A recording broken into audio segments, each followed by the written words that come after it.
ഡിവൈഎഫ്ഐയുടെ 16ാമത് സംസ്ഥാന സമ്മേളനം അതിൻ്റെ സംഘടനാപരമായിട്ടുള്ള അജണ്ടകളെല്ലാം പൂർത്തീകരിച്ച് സമാപിക്കുകയാണ്. അല്പസമയത്തിനകം പൊതുസമ്മേളനം ആരംഭിക്കും. ആ പൊതുസമ്മേളനത്തോടു കൂടിയാണ് സമ്മേളനത്തിൻ്റെ ഔദ്യോഗികമായ സമാപനം ഉണ്ടാവുക. കഴിഞ്ഞ 3 ദിവസമായി 620 പ്രതിനിധികൾ ഈ റീജിയണൽ തിയേറ്ററിൽ സംഗമിച്ചുകൊണ്ട് കഴിഞ്ഞകാല സംഘടനാ പ്രവർത്തനത്തിൻ്റെ അനുഭവങ്ങളും പോരായ്മകളും പുതിയ കാലത്തെ എങ്ങനെയാണ് അഡ്രസ്സ് ചെയ്യേണ്ടത്, ഓരോ വിഷയത്തിലും സ്വീകരിച്ച സമീപനങ്ങൾ സംബന്ധിച്ച് എല്ലാം വളരെ സമഗ്രമായി ചർച്ച ചെയ്യുകയും വളരെ ഫലപ്രദമായ നിലയിൽ തന്നെ സമ്മേളനത്തിൻ്റെ അജണ്ടകൾ പൂർത്തീകരിക്കുകയും ചെയ്തു. സമ്മേളനം നിരവധി പ്രമേയങ്ങൾ അവതരിപ്പിക്കുകയുണ്ടായി. അതിൽ തൊഴിലുമായി ബന്ധപ്പെട്ട വിഷയത്തിൽ കേന്ദ്ര ഗവൺമെൻറ് സ്വീകരിക്കുന്ന സമീപനങ്ങൾ തിരുത്തണം എന്നാവശ്യപ്പെട്ടുള്ള ഒരു പ്രമേയമാണ്.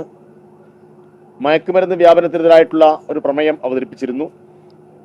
കിയർ ട്രാൻസ്ജെൻഡർ സമൂഹത്തിൻ്റെ അവകാശങ്ങൾ സംരക്ഷിക്കാൻ വേണ്ടിയിട്ടുള്ള പ്രമേയമുണ്ട്. പൊരുതുന്ന ക്യൂബൻ ജനതയ്ക്ക് ഐക്യദാർഢ്യം പ്രഖ്യാപിച്ചുകൊണ്ടുള്ള പ്രമേയമുണ്ടായിരുന്നു.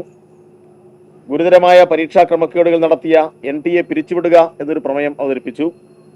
വർഗീയതയ്ക്കെതിരെ മതനിരപേക്ഷ ശക്തികളുടെ ഐക്യനിര ഉയർത്തുക എന്ന് സമ്മേളനം ആവശ്യപ്പെട്ടു.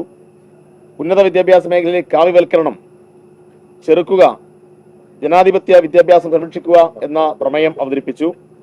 കേരളത്തിന് എയിംസ് അനുവദിക്കുക, സാമ്രാജ്യത്വ ശക്തികളുടെ കടന്നാക്രമണത്തിനെതിരെ അണിചേരുക, വ്യാജ ലോൺ ആപ്പ് മാഫിയകൾക്കെതിരെ യുവജന പ്രതിരോധം തീർക്കുക, തൊഴിലാളി വിരുദ്ധമായ ലേബർ കോഡുകൾ തള്ളിക്കളയുക, ജസ്റ്റിസ് ഗോപാൽ ഗൌഡ കമ്മിറ്റി നിർദ്ദേശങ്ങൾ നടപ്പിലാക്കുക, തദ്ദേശ സ്വയംഭരണ സ്ഥാപനങ്ങളെ തകർക്കാനുള്ള സർക്കാർ നയം തിരുത്തുക, പാലക്കാട് റെയിൽവേ ഡിവിഷനെ വിഭജിക്കാനുള്ള നീക്കത്തിൽ നിന്ന് റെയിൽവേ പിന്മാറുക, അഡ്മിനിസ്ട്രേറ്റീവ് യൂണിറ്റ് റീബാലൻസിംഗ് പദ്ധതി തപാൽ മേഖലയെ തകർക്കരുത് എന്നാവശ്യപ്പെട്ടുള്ള പ്രമേയം തുടങ്ങി 14 പ്രമേയങ്ങളാണ് ഇവിടെ അവതരിപ്പിച്ചിട്ടുള്ളത്.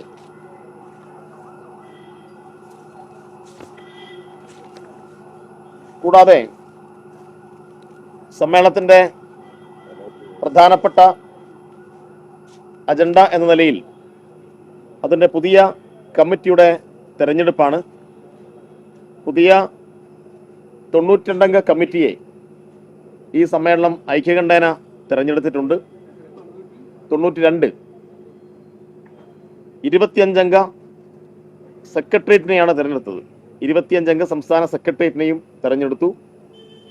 അതിൻ്റെ ഭാരവാഹികളായി സംസ്ഥാന പ്രസിഡന്റായി ഡോക്ടർ ചിന്താ ജെറോം പ്രവർത്തിക്കണം എന്നാണ് ഈ സമ്മേളനം ഐക്യകണ്ഠേന തീരുമാനിച്ചത്. അതിൻ്റെ സെക്രട്ടറിയായി M. വിജിൻ പ്രവർത്തിക്കണം എന്നും തീരുമാനിച്ചു. ട്രഷററായി അഡ്വക്കേറ്റ് R. രാഹുൽ പ്രവർത്തിക്കണം എന്ന് തീരുമാനിച്ചു.